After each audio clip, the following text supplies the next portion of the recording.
Hello students, I am Shivam Gupta from impetus Gurukul. NIMCET 2022 ने अपनी registration link release कर दी है, जिसका आप सभी लोग बहुत बेसब्री से इंतजार कर रहे थे। 4 अप्रैल से 4 मई तक ये फॉर्म भरे जाने हैं। आप लोग पहले तो इंफॉर्मेशन ब्रोशर को बिल्कुल डीपली रीड करें, उसको अच्छे से पढ़ें। जो भी उसमें इंस्ट्रक्शंस दिए गए हैं, जो गाइडलाइंस दी गई हैं फॉर्म भरने के लिए, वो सभी आप अच्छे से रीड आउट करें। सर्टिफिकेट से रिलेटेड भी काफ़ी सारी चीज़ें उसमें दी गई हैं, वो भी आप रीड आउट करें, तभी आप फॉर्म फिलअप करें। क्योंकि फॉर्म फिलअप करते वक़्त आपको सारी बातों का ध्यान रखना बहुत ज़रूरी है, क्योंकि एक बार आपने फॉर्म सबमिट कर दिया, उसके बाद आप कोई भी चेंज नहीं कर सकते, ठीक है? तो चलिए हम लोग सबसे पहले जानते हैं कि एप्लीकेशन फॉर्म कैसे भरना है और क्या-क्या प्रोसेस होगी, ये सभी हम डिटेल में जानेंगे। इस वीडियो को आप लास्ट तक ज़रूर देखिएगा, केयरफुली देखिएगा। दूसरी बात, इन्फॉर्मेशन ब्रोशर ज़रूर रीड कीजिएगा, कुछ भी हो जाए, ठीक है? तो सबसे पहले आपको क्या करना है, गूगल में आप nimset.in जो ऑफिशियल वेबसाइट है निमसेट 2022 के लिए, राइट? तो यहाँ पर जैसे कि मैंने ये nimset.in ये लॉगिन किया हुआ है, राइट? और nimset.in जैसे ही आप उसमें एंटर करेंगे, तो आप देख रहे होंगे एनआईटी जमशेदपुर का ये nimset.in का ऑफिशियल पेज ओपन हुआ है। यहाँ पर कैंडिडेट या रजिस्ट्रेशन लॉगिन पर आप जाएंगे तो यहाँ पर देखिए 2 टैब दिए गए हैं, एक रजिस्ट्रेशन लिंक और दूसरा लॉगिन लिंक, ठीक है? सबसे पहले आपको रजिस्ट्रेशन वाली लिंक पर क्लिक करना है, ठीक है? सबसे पहले आपको रजिस्ट्रेशन वाली लिंक पे क्लिक करना है। इसके बाद जब आप रजिस्ट्रेशन कंप्लीट कर लेंगे, तब आपको एक यूज़र आईडी और पासवर्ड मिलेगा, जो आप इस लॉगिन के माध्यम से जाएँगे, ठीक है? तो सबसे पहले हम रजिस्ट्रेशन लिंक पे क्लिक करेंगे। जैसे ही रजिस्ट्रेशन लिंक पर आप क्लिक करेंगे, ये प्रोसेस होगा और यहाँ पर कुछ इंस्ट्रक्शंस आप देख रहे होंगे। Instruction to fill the online application form, right? आप देख रहे हैं, इसमें जो बातें लिखी हैं वो क्या-क्या लिखी हुई हैं, देखिए। कौन-कौन से ब्राउज़र आप इस्तेमाल करेंगे और किस वर्ज़न के इस्तेमाल करेंगे, तो वो ये बातें लिखी हुई हैं, ठीक है? इसके बाद में जो मैंडेटरी फ़ील्ड्स हैं, वो आपको यहाँ पर स्टार मार्क से मिलेंगी, उनको फ़िल करना मैंडेटरी है। माउस का आप इस्तेमाल करें, जहाँ पर भी जो भी एंट्री आप भरने जा रहे हैं। टैब की का इस्तेमाल ना करें, ये इन्होंने गाइडलाइन में दिया हुआ है, तो ध्यान रखें इस बात का आप सभी लोग, ओके? इसके बाद में instruction and important link will guide you to fill the online application accurately. जो गाइडलाइन दी गई है उन सभी का पालन आप लोग करें। So please read them carefully before making your choice. The following sequence shall be observed while filling the online application form. Number one thing, you require a mobile number for registration. आपको registration करते वक्त एक mobile number की need होगी। Once registered, the same number so cannot be used for a different registration and cannot be changed. आपने एक बार अपने mobile number को रजिस्टर कर दिया, तो आप दूसरी बार उस नंबर से रजिस्ट्रेशन नहीं कर सकते, ठीक है? ये बात ध्यान रखें। दूसरी बात, जो भी मोबाइल नंबर और ईमेल आईडी आप इस्तेमाल करने वाले हैं, निमसेट के एडमिशन की प्रोसेस जब तक एंड नहीं हो जाएगी, तब तक वो रजिस्ट्रेशन तब तक वो मेल आईडी और मोबाइल नंबर आपका यूज़ में रहेगा, ठीक है? उसको आप चेंज नहीं कर सकते। दूसरी बात, यहाँ पर जब आप रजिस्ट्रेशन करेंगे, तो आपको यूज़र आईडी और पासवर्ड दिया जाएगा।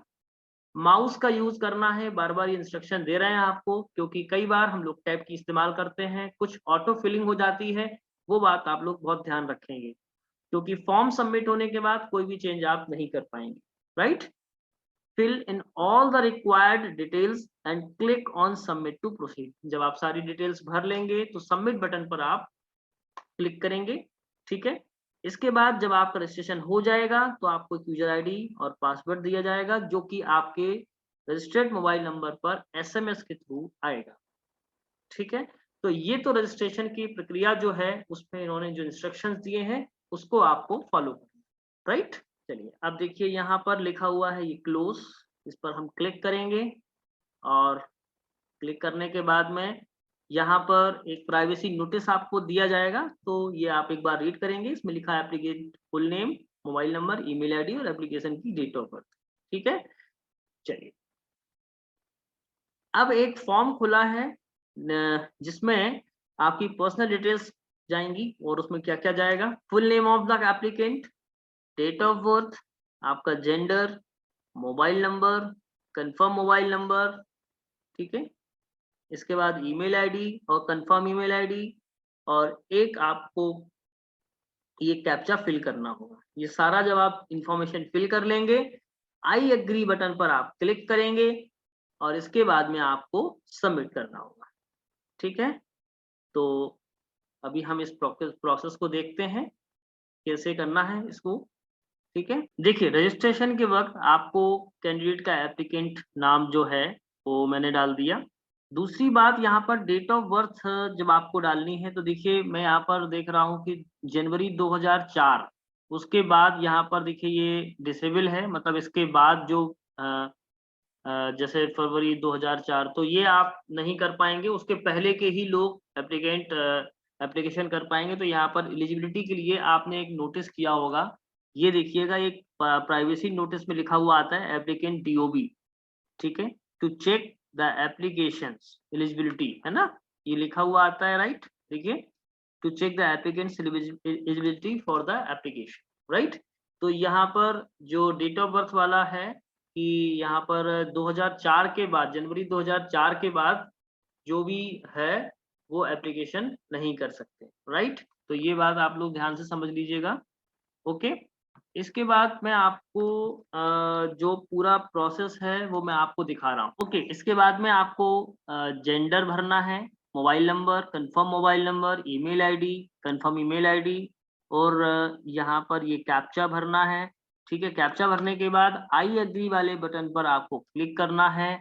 देन इसके बाद आपको सबमिट बटन पर क्लिक करना है।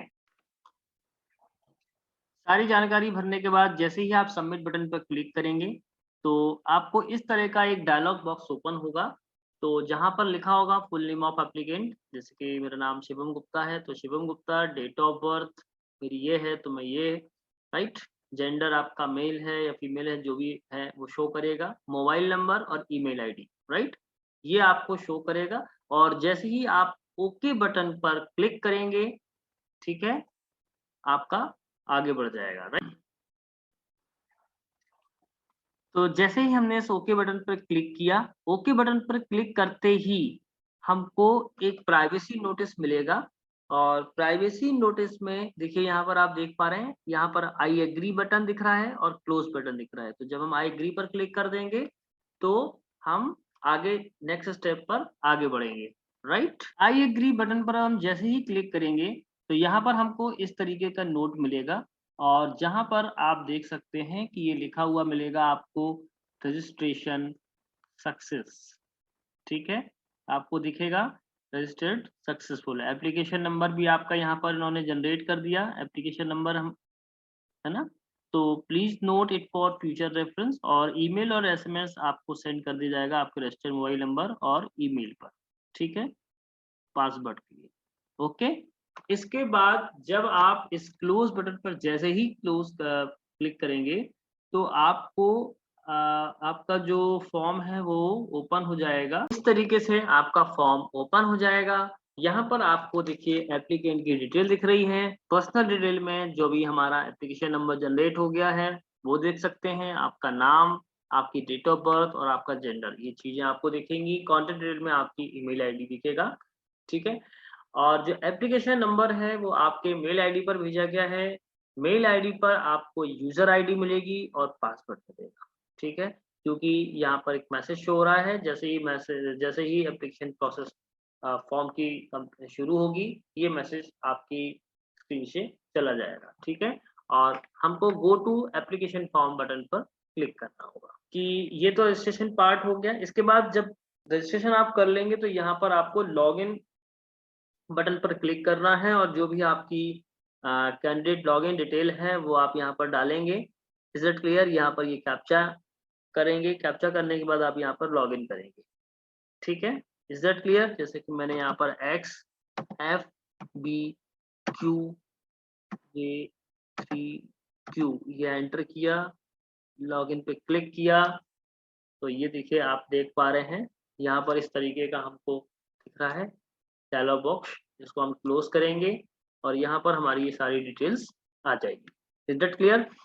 इसके बाद में जो मैंने आपको बताया यहाँ पर बहुत जो इम्पोर्टेंट बातें हैं वो एक तो इम्पोर्टेंट डेट्स का आप लोग विशेष ध्यान रखिएगा कि कब से कब तक यहाँ पर हमारे फॉर्म फिलअप होंगे। ऐसा भी नहीं कि कभी भी हम इसको फिलअप कर सकते हैं, ठीक है। तो जैसा कि आप लोग देख पा रहे हैं, opening date for online registration 4 अप्रैल से शुरू होंगे और last date of online submission of application form की है 4 मई तक अप टू 5 PM, यानी कि 4 मई तक आप ये फॉर्म भर सकते हैं, वो भी 5 बजे तक शाम के। Is that clear? इसके बाद में जो एडमिट कार्ड है वो 6 मई से 19 मई तक के आपको 6 जून से 19 जून तक आपको मिलेंगे और एग्जाम आपको मालूम है 20 जून को है। Is it clear?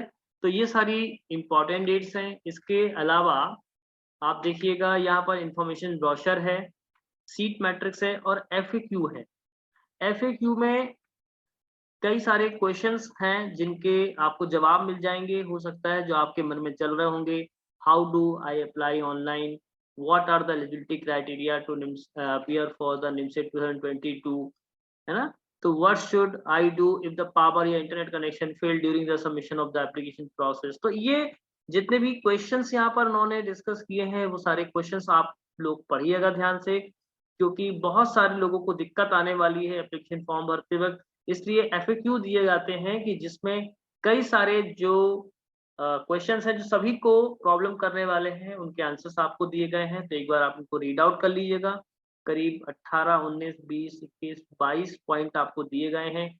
ग्रेड्स आपको कैसे भरने हैं, है ना। How to upload the marksheet कैसे अपलोड करनी है, आपको डॉक्यूमेंट अटेस्ट करना है। ये बहुत इंपॉर्टेंट बात लिखी हुई है यहाँ पर, देखिएगा सबसे इम्पॉर्टेंट बात ये जो लिखी हुई है, इस पर आप लोग गंभीरता से विचार कीजिएगा। How to upload the marksheet, can I upload document without attestation? तो नो, आप बिना अटेस्ट किए हुए कोई भी डॉक्यूमेंट को अपलोड ना करें। What to do if don't receive confirmation mail? तो please refer to point number 63 of the NIMSEP 2022 information brochure. My name's spelling is different as I mentioned in Aadhaar card. अगर आपके आधार card में आपके नाम की spelling गलत है तो जो भी आपको भरना है वो 10th के मार्कशीट के अकॉर्डिंग भरना है, ठीक है। इस कास्ट सर्टिफिकेट नेसेसरी? तो कई लोगों का क्वेश्चन है कि क्या कास्ट सर्टिफिकेट लगेगा हमारा फॉर्म भरते वक्त? तो बिल्कुल लगेगा। I am not able to access my mail account, how do I get information and updates? So email pertaining to any update in information will not be sent to candidate. So candidates are advised to frequently visit the NIMSET 22 website for updating information. ये सारी जो important जानकारी है इसको आप लोग जरूर पढ़िएगा। इसके अलावा जो लेटर ग्रेडिंग का एक है कि A+ पे 10 है, A पे 9 है, B+ पे 8 है, ये आपकी मार्कशीट में दिया है। ये दिया हुआ क्राइटेरिया आपको नहीं भरना है, ये एक एग्जाम्पल के तौर पर आपको दिया हुआ है कि अगर आपके यूनिवर्सिटी में A+ को 10 माना जाता है, कहीं कहीं O को 10 माना जाता है, आउटस्टैंडिंग बोला जाता है। तो ये डिपेंड करता है कि आपकी यूनिवर्सिटी में किस तरह से CGPA में जो मैक्सिमम ग्रेड पॉइंट दिए गए हैं वो क्या है और मैक्सिमम जो ग्रेड लेटर है वो क्या है, ठीक है। Is that clear? How do upload I grade, ये सारी बातें यहाँ पर दी गई हैं। इसके बाद में जो भी एलिजिबिलिटी है आपको अपलोड एलिजिबिलिटी सर्टिफिकेट डॉक्यूमेंट, है ना। तो is valid as well as the size 50 KB से 1 MB के बीच में ही होना चाहिए जो भी आपका साइज है। अगर ऐसा नहीं हो रहा है तो please clear the cache of your browser. आपके ब्राउजर में जो कैशे होता है उसको आप क्लियर करें, देन इसके बाद में फिर से अपलोड करने की कोशिश करें। कई मरतबा ऐसा हो सकता है जब आपका सर्टिफिकेट अपलोड ना हो। What should the size of the document that is to be uploaded? The size of photograph and signature of the candidate must be in the between 50 KB to 1 MB। 50 KB से 1 MB के बीच में आपके photograph का size होना चाहिए। Photograph का और signature का जो फॉर्मेट है वो जेपीईजी या जेपीजी फॉर्मेट होना चाहिए। Quality of the photograph and signature should be good, अच्छा होना चाहिए। दैट मीन्स कि आपके पिक्सल्स जो है जूम करने पर फटने नहीं चाहिए, चाहे वो फोटो हो चाहे वो सिग्नेचर हो। इसके अलावा size of all the document must be between 50 KB to 1 MB and it must be the in the PDF format only. That means कि जो भी आपके सर्टिफिकेट्स होंगे या जो भी आपकी मार्कशीट्स है ना, मार्कशीट्स है ना, या आईडी जो भी हैं, वो सारे आपके किस फॉर्मेट में होने चाहिए? पीडीएफ फॉर्मेट में होने चाहिए। और इसका जो साइज है वो 50 KB से 1 MB के बीच में ही होना चाहिए। Is it clear? इसके अलावा और भी जो इन्होंने एफएक्यूज दिए हैं, मैं एक बार आपको बता देता हूँ कि देखिए किस तरीके से do I have to upload SC ST OBC open EWS PWD certificates. तो यस, आपको जो भी आप कैटेगरी में बिलोंग करते हैं आपको सर्टिफिकेट्स लगाने हैं, ठीक है। इसके बाद में ओबीसी जो लिस्ट है वो सेंटर या स्टेट की होनी चाहिए। तो the central list of OBC will be refer to, so please refer the National Commission for the Backward Classes, NCBC की आप वेबसाइट यहाँ पर दी गई है ncbc.nic.in। यहाँ पर जाकर के आप अपनी कैटेगरी को भी चेक कर सकते हैं कि क्या आपका जो कास्ट है वो सेंट्रल की लिस्ट में रजिस्टर्ड है या नहीं। Is that clear? कई लोग स्टेट में आते हैं पर सेंट्रल में नहीं आते हैं। SC ST को निमसेट के दिए गए फॉर्मेट के अनुसार बनाना है सर्टिफिकेट, क्या? तो नहीं, यहाँ पर लिखा हुआ है not necessarily, however the content of the certificate must be the same, या हिंदी या इंग्लिश वर्जन इज प्रेफर्ड। ठीक है, हिंदी या इंग्लिश वर्जन में ही प्रेफर्ड होगा, और जो भी कंटेंट हो वो सही और सेम होना चाहिए। That's it. ओके, इसके बाद में हम बात करेंगे, देखिए और जो पॉइंट्स हैं उन पर भी हम बात कर लेते हैं, राइट। देखिए इस तरीके से यहाँ पर हम can I change allotted the test centre, तो बिल्कुल भी नहीं कर सकते। Can I edit the online application, देखिए पॉइंट नंबर 12 और पॉइंट नंबर 13। पॉइंट नंबर 12 में आप अपने सेंटर को चेंज नहीं कर सकते हैं, जो भी आपको अलॉटेड हो गया। आपका जो ऑनलाइन एप्लीकेशन फॉर्म है फाइनल सबमिशन के बाद आप उसको एडिट कर सकते हैं, तो बिल्कुल नहीं कर सकते। इसलिए केयरफुल होकर के आप इस फॉर्म को फिलअप करिएगा, इन्फॉर्मेशन ब्रोशर को रीड कर लीजिएगा, एलिजिबिलिटी क्राइटेरिया को आप चेक कर लीजिएगा, इसके बाद ही ये फॉर्म भरें। Whether Aadhaar card is essential for form filling, तो बिल्कुल ऐसा नहीं है। आप कोई भी गवर्नमेंट डॉक्यूमेंट, जैसे कि आपके पास में voter ID card, PAN card, Indian passport, driving licence, right, ये आप इस्तेमाल कर सकते हैं अगर आपके पास में आधार कार्ड नहीं है। Is that clear?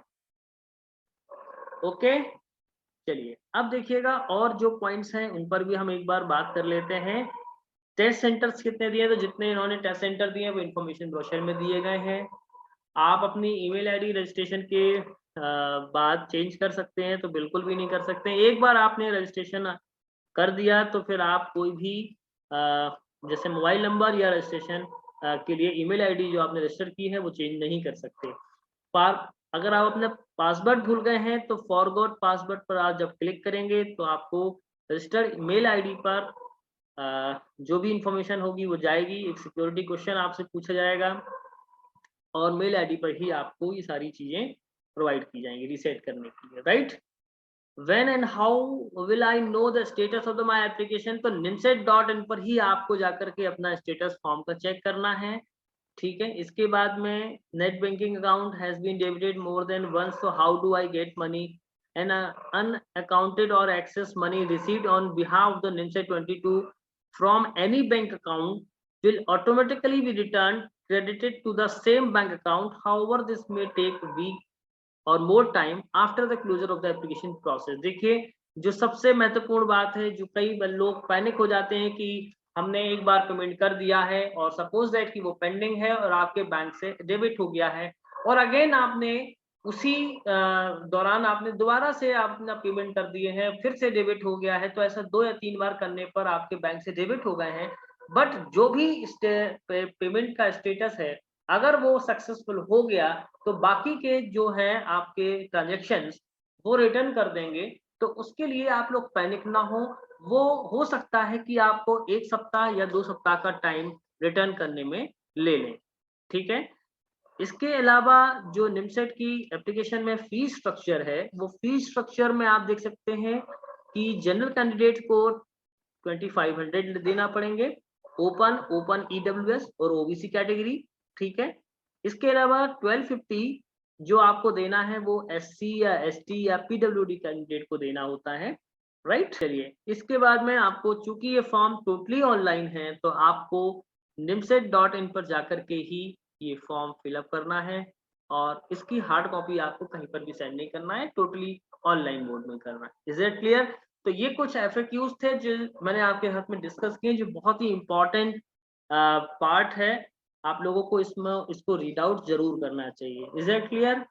इसके बाद में किसी भी तरह की क्वेरी के लिए आपको कहाँ पर कांटेक्ट करना है वो यहाँ पर मेंशन है। कांटेक्ट अस में आप जब जाएंगे तो यहाँ पर देखिए द सेक्रेटरी निमसेट 2022 और यहाँ पर ये देखिए मेंशन है national institute of technology Jamshedpur, ठीक है? यहाँ पर इनका पूरा एड्रेस लिखा हुआ है झारखंड में। ये इनका मोबाइल नंबर है। ये यहाँ पर इन्होंने ईमेल आईडी दी है सेक्रेटरी की, और यहाँ पर ये 2 ईमेल आईडी दिए हैं। कोई भी आपको, जैसे कि रजिस्ट्रेशन में आपको कोई प्रॉब्लम जा रही है, एप्लीकेशन फॉर्म में आपको कोई दिक्कत जा रही है, या आपका कोई पेमेंट का इश्यू है, ठीक है?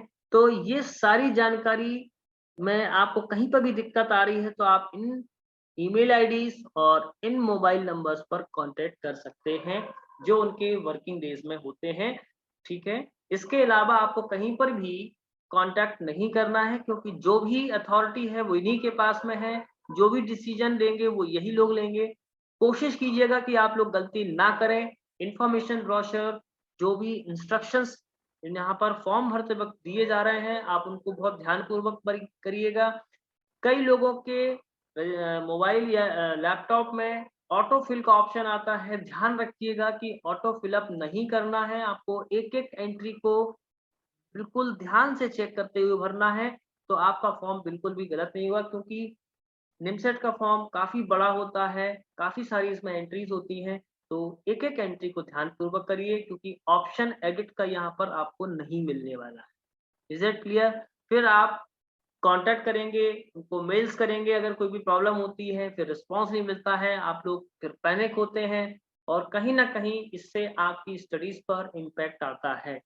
ये 1 महीने क्योंकि प्रोसेस चलने वाली है, तो अगर आप सोचते हैं कि है ना, अ, अभी कर लेते हैं, बाद में कर लेते हैं, तो आप एक बार अच्छे से रीड आउट कर लीजिएगा और उसको अच्छे से करेंगे ना, तो 1 दिन में ही ये प्रोसेस कंप्लीट हो जाएगी। नहीं तो ये प्रोसेस आप पूरे महीने भी पढ़ सकते हैं, और हो सकता है कि कई लोग ये भी इंतज़ार करते रहते हैं कि हम बाद में कर देंगे, और लास्ट डेट निकल जाती है, इसके बाद कॉल्स करते हैं, तो इसके बाद कोई मतलब नहीं है। आपके पास में पर्याप्त समय है, आप सर्टिफ़िकेट्स भी बनवा लें, जिनके पास नहीं है वो सर्टिफ़िकेट देख लें, अच्छे से सारी चीज़ों को स्कैन कर लें, ठीक है? और प्रॉपरली एक स्कैन कर लें, उसका एक पीडीएफ फॉर्मेट बना लें, है ना? सारे डॉक्यूमेंट्स जब आप कैरी कर लें, इसके बाद आप फॉर्म फिलिंग करेंगे तो कोई प्रॉब्लम आपको नहीं आएगी, ऐसा मेरा मानना है, ठीक है? तो जिस तरीके से मैंने अभी आपको बताया है, आप इन इंस्ट्रक्शंस को फॉलो करें और फॉर्म फिलअप करें। आई होप कि आपको मैंने लगभग सारी चीज़ें बता दी होंगी, फिर भी जो रह जाएँगी आप मुझे कमेंट सेक्शन में बता दीजिएगा। हम नेक्स्ट उसमें जब फॉर्म पूरा आपको बताएँगे कि कैसे फिल करना है, तब हम आपके कुछ पॉइंट्स को कवर कर देंगे। जो भी आपके मन में क्वेश्चन्स आते हैं, वो आप कमेंट सेक्शन में मुझे ड्रॉप कर दीजिएगा। ओके? इमसेट 2022 का रजिस्ट्रेशन पार्ट हम लोगों ने कंप्लीट कर लिया है। अब हम लॉगिन करके एप्लीकेशन फॉर्म को कंप्लीटली फिल करेंगे। जो भी इसमें डिटेल्स मांगी गई है, वो सारी डिटेल्स को हम लोग फिल करेंगे और देखेंगे कि इसमें क्या-क्या जानकारी हमको भरनी होगी, राइट? तो किस तरीके से करनी है, वो सारी प्रोसेस मैं आपको समझाऊँगा। एक बात ज़रूर ध्यान रखिएगा, जिन लोगों ने अभी भी रजिस्ट्रेशन नहीं किया है, वो लॉगिन नहीं कर सकते। सबसे पहले आपको रजिस्ट्रेशन करना होगा। आफ्टर दैट आपके मोबाइल या ईमेल आईडी पर application number, user ID, password ये आएगा, उसके बाद ही आप लॉगिन कर सकते हैं, ठीक है? चलिए, तो अब हम लॉगिन पर क्लिक करेंगे और जैसे ही हम लॉगिन पर क्लिक करेंगे, यहाँ पर कैंडिडेट लॉगिन खुलेगा और कैंडिडेट लॉगिन पर ये देखिए यूजर आईडी दी गई है, पासवर्ड दिया गया है और ये कैप्चा दिया गया है। ठीक है? तो जैसे ही हम ये कैप्चा एंटर करेंगे, ठीक है? कैप्चा एंटर करते ही हम यहाँ पर इस फॉर्म में लॉगिन बटन पर क्लिक करेंगे। क्लिक करने के बाद ही देखिए हमारे पास में रजिस्ट्रेशन सक्सेसफुल एप्लीकेशन नंबर ये जनरेट हुआ और यहाँ पर इसको हम क्लोज करेंगे। तो अब आप थोड़ा-सा देख पा रहे हैं full name of the candidate, date of birth, father name, mother name ये सब आपका लिखा हुआ है, पर्सनल डिटेल आपकी आएगी, ठीक है? इसके अलावा अब आप देखिएगा यहाँ पर हम जाएँगे गो टू एप्लीकेशन फॉर्म पर जाएँगे और जैसे ही गो टू एप्लीकेशन फॉर्म पर जाएँगे, ये प्रोसेस होगा, प्रोसेस होने के बाद में कुछ इन्फॉर्मेशंस आप देखिए फिर लिखे हुए इंस्ट्रक्शंस आप इंस्ट्रक्शंस को अच्छे से रीड आउट कीजिएगा। जितने भी स्टार फील्ड्स होंगी उनको मैंडेटरी होगा।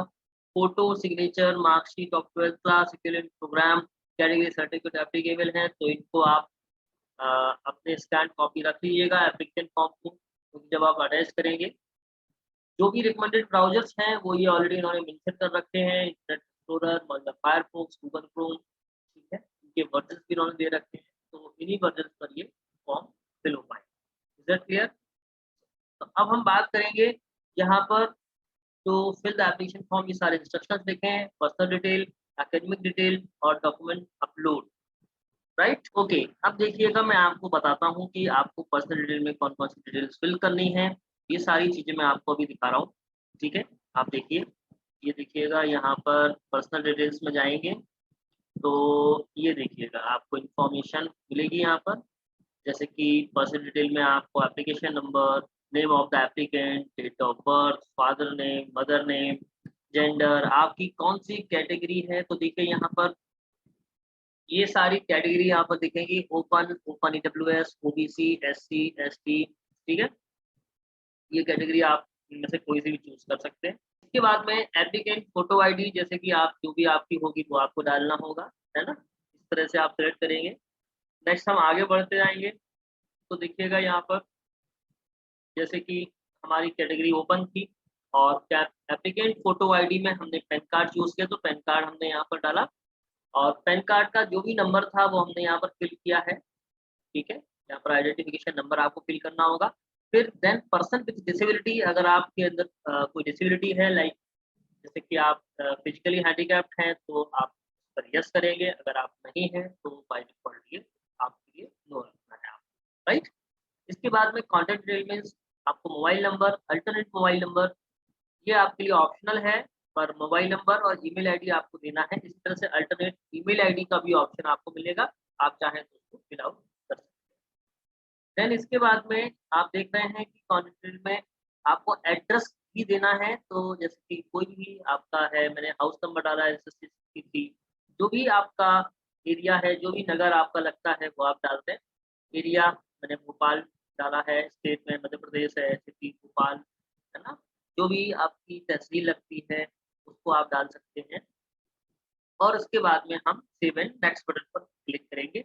जैसे ही सेव एंड नेक्स्ट बटन पर हम क्लिक करेंगे, हमको इस तरीके का एक मैसेज शो होगा, देखिएगा डेटा सेव सक्सेसफुली और हमारी एकेडमिक डिटेल्स यहाँ पर फिल करनी होगी, राइट?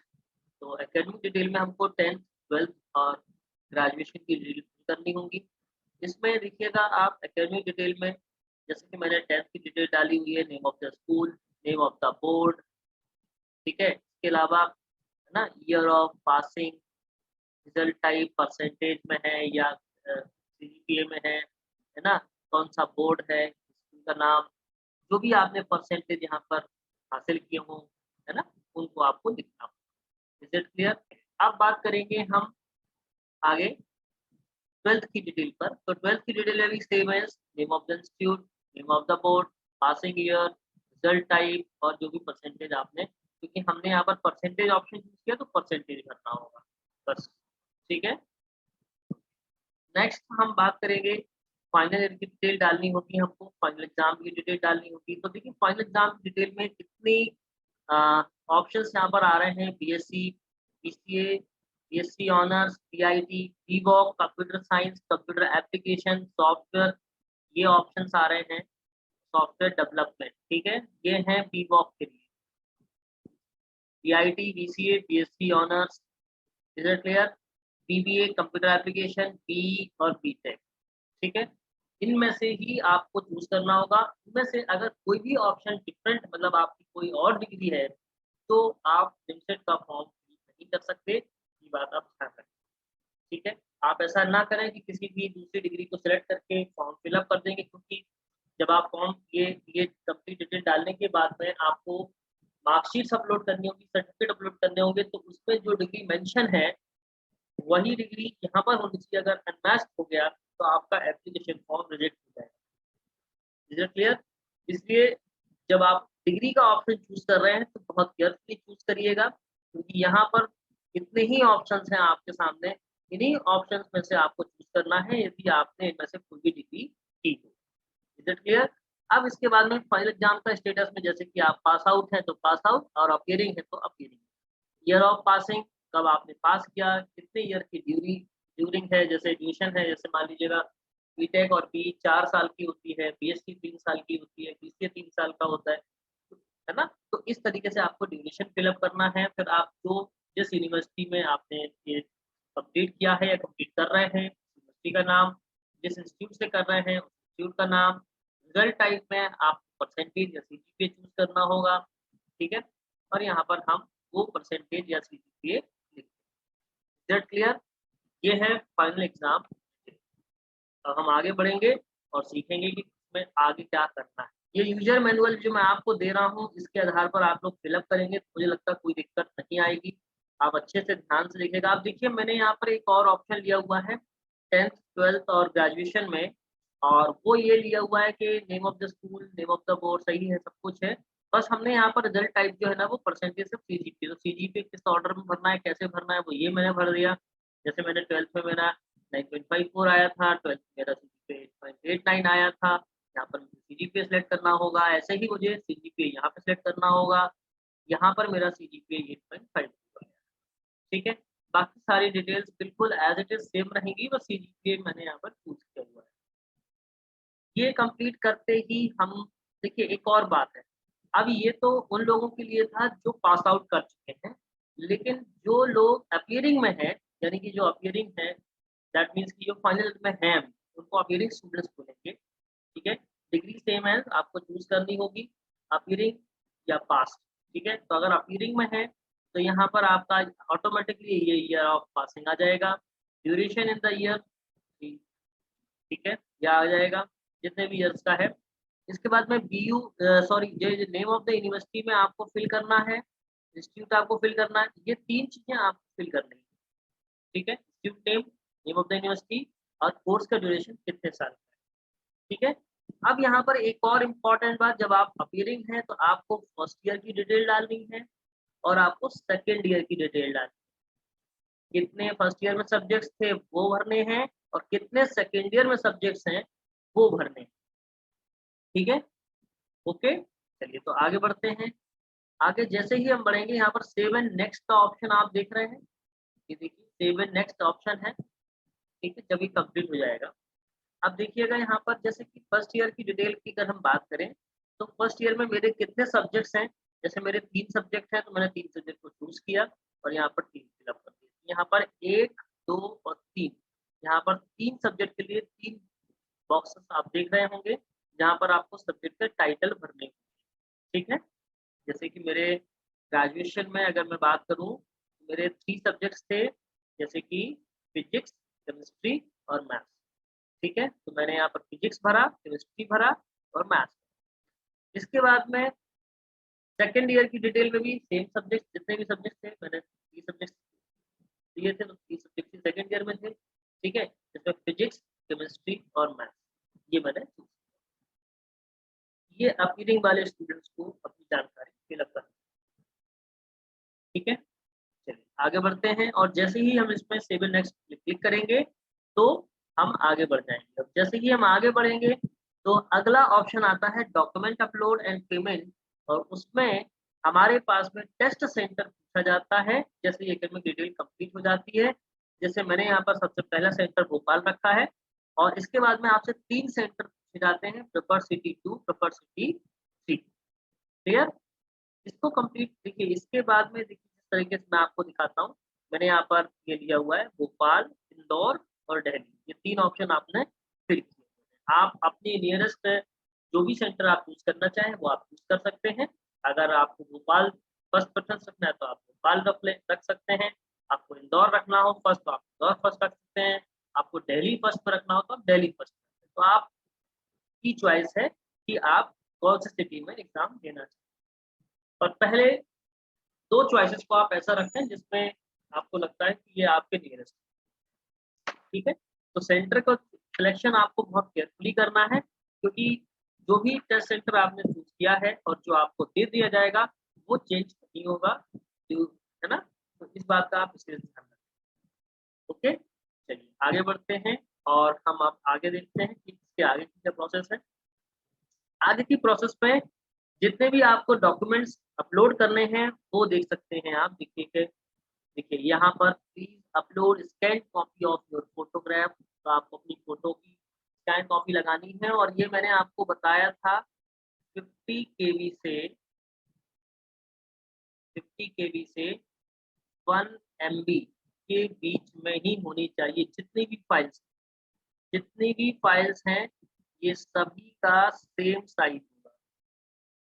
इससे कम अगर आप करेंगे तो भी एरर आएगी, इससे ज़्यादा आप करेंगे तो भी एरर आएगी। इसलिए इस बात का विशेष ध्यान दें। तो पहला डॉक्यूमेंट है आपको जो है वो है फ़ोटो, सेकंड नंबर है आपका सिग्नेचर, थर्ड नंबर पर जो आपने आईडी चूज़ की है, जैसे कि आपने voter ID, pan card, college ID, इसको लगाना है, ड्राइविंग लाइसेंस, ठीक है? इसको अपलोड करना है। इसके बाद में 10th क्लास की मार्कशीट, देन 12th क्लास की मार्कशीट, ठीक है? इसके बाद में ग्रेजुएशन की फर्स्ट, सेकंड और थर्ड ईयर की मार्कशीट, ये तीनों मार्कशीट्स आपको लगानी होंगी। इसके अलावा यदि आप ओबीसी, एससी, एसटी, ठीक है, या पीडब्ल्यूडी या हम कह सकते हैं ईडब्ल्यूएस कैटेगरी में आते हैं, तो यहाँ पर एक ऑप्शन आपको और दिखेगा, प्लीज अपलोड कैटेगरी सर्टिफिकेट, ठीक है? तो इस तरीके से आपको करीब 9 डॉक्यूमेंट्स आपको लगभग लगाने होंगे, 9 से 10 है ना? 8 ये आपको अपलोड करने हैं, ठीक है? जैसे ही आप ये अपलोड करेंगे, इसके आगे का जो प्रोसेस है वो भी मैं आपको बता देता हूँ। उसके आगे जो है आप देख सकते हैं, इस बार वेबसाइट ने थोड़ा-सा अपने प्रोफार्मा में चेंज किया है। पेमेंट डिटेल आएगी 2500 फॉर ओपन कैटेगरी और 1250 फॉर एससी और एसटी और पीडब्ल्यूडी को भरना है। Declaration of by the candidate, आप यहाँ पर कैप्चा भरेंगे और यहाँ पर आई एग्री बटन पर क्लिक करेंगे। इसके बाद में रिव्यू बटन पर क्लिक करेंगे। जब आपकी सारी डिटेल कंप्लीटली फिल हो जाएंगी, सारे डॉक्यूमेंट सही तरीके से अपलोड हो जाएंगे, तो रिव्यू बटन पर आपको क्लिक करना होगा। रिव्यू बटन पर क्लिक करने के बाद में आपका पूरा फॉर्म फिलअप होके आ जाएगा और आप देख सकते हैं कि उसमें अगर कोई मिस्टेक्स है आप उसको चेंज कर सकते हैं। लेकिन जब आपने सबमिट बटन पर क्लिक कर दिया, सबमिट बटन पर क्लिक करने के बाद में एक बार वो सबमिट हो गया, आपसे पूछेगा do you want to submit your application form. तो सबमिट होने के बाद में कोई भी चेंजेस आप नहीं कर पाएँगे। इस बात का आप लोग विशेष ध्यान रखिएगा, क्योंकि कई लोग गलती कर देते हैं, जल्दी-जल्दी में फॉर्म को देखते नहीं हैं। रिव्यू आता है, आप लोग को लगता है सारी चीज़ें इनने सही भरी हुई हैं, ठीक है? तो ये सारी जो जानकारी है आप केयरफुली भरिएगा। कहीं भी आपको डाउट लगता है तो आप एक बार इन्फॉर्मेशन क्वेश्चन को रीड कीजिएगा। और अगर किसी भी तरह की कोई और समस्या आपको आ रही है फॉर्म फिलिंग करते वक़्त, तो आपको मैंने बताया था निमसेट हेल्पलाइन नंबर्स और कॉन्टैक्ट डिटेल मैं अभी आपको और शेयर कर देता हूँ, जिससे कि आपको ये बात अच्छे से क्लियर हो जाए, ठीक है? तो ये है इनकी कॉन्टैक्ट डिटेल्स। कॉन्टैक्ट डिटेल्स में यहाँ पर इन्होंने ये मोबाइल नंबर दिया हुआ है, ये इनकी ईमेल आईडी दी गई है, जिस पर आप मेल करके अपनी क्वेरी को पूछ सकते हैं, ठीक है? लेकिन कोशिश कीजिएगा कि आप फॉर्म केयरफुली फिल करें। फॉर्म इस बार का पिछले बार से कम कॉम्प्लिकेटेड नहीं है, बहुत ही ईज़ी फॉर्म इन्होंने दिया है, बहुत सारे इन्होंने रिफॉर्म कर दिया है। पहले हमको पूरे सब्जेक्ट्स फिल करने होते थे, सब्जेक्ट में ग्रेड लेटर्स भरने होते थे, उनका सीजीपीए, उनका ग्रेड पॉइंट्स बनना होता था, काफ़ी सारी दिक्कतों का सामना करना पड़ता था, जो इन्होंने इस बार सही कर दी है। आपको सिर्फ सब्जेक्ट्स के नाम चूज़ करना है, मतलब सब्जेक्ट्स के कितने नंबर ऑफ सब्जेक्ट्स हैं और आपको सब्जेक्ट्स के नाम लिखना है। तो ये इन्होंने एक बहुत बड़ा चेंज किया है। आई होप कि इसमें बहुत सारे लोगों को दिक्कत होती थी, पर अब नहीं होगी। और जिस तरीके से मैंने आप लोगों को यूज़र मैनुअल की तरह समझाया है, आप इसका एक बार वीडियो अच्छे से देखेंगे, तो आपको सारी बातें बहुत अच्छे से क्लियर हो जाएँगी। फिर भी आपको कोई भी डाउट लगता है तो ये देखिए, एक और चीज़ इन्होंने दे रखी, मैंने आपको रजिस्ट्रेशन पार्ट में भी क्लियर किया था, एफएक्यूज़ दे रखे हैं इन्होंने। ये एफएक्यूज़ पर आप एक बार अच्छे से पढ़ेंगे, तो जितने भी सवाल हैं, उनके आपको आंसर मिल जाएँगे। प्लस इसके अलावा जो कॉन्टैक्ट डिटेल दी गई है, आप उसको कॉन्टैक्ट कर सकते हैं। सपोज़ दैट कि आपका फॉर्म फिल हो गया है, आपका पेमेंट हो गया है और आपका स्टेटस अभी भी शो नहीं कर रहा है। ये जो सारी इन्फॉर्मेशन है या जिस तरह की दिक्कत आपको आ रही है, यहाँ पर आपको मेल करना होगा, ठीक है? यहाँ पर आपको ये अपनी जो दिक्कत है, वो मेल करनी होगी।